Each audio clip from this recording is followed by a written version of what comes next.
Mimi naitwa Miligwa Sita na Ndembezi. Nashukuru timu ya Mama Samia kunirudisha kiwanja changu. Naitwa Obeidi Malima kwa niaba ya mchungaji wa kanisa la AGGCI Mwanoni Ndembezi. Tumekutana na timu ya Mama Samia Legal Aid katika kuangalia moja iliyojitokeza kuwa ni changamoto ya eneo letu la kanisa.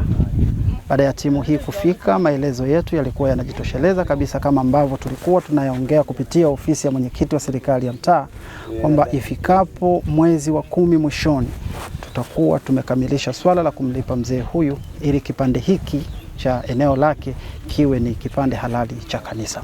Kupitia kamati hii wameona kwamba swala hilo ni muda mrefu, na kama kanisa tunaridhia kipande hiki cha mzee Miligwa kiweze kupimwa upya, wastani wa square mita za mraba 1400 ziweze kupimwa upya. Kwa majina naitwa Mariamu Mikidadi Mdoe, ni mwenyekiti wa mtaa wa Ndembezi.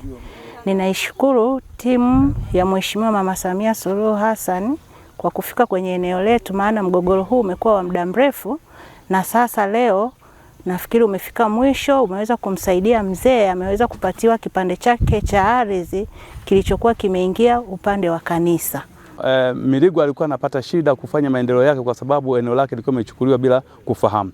Na sasa mwafaka umefika vizuri, eneo la mzee Miligwa litabaki kwake na eneo la kanisa litabaki upande wake.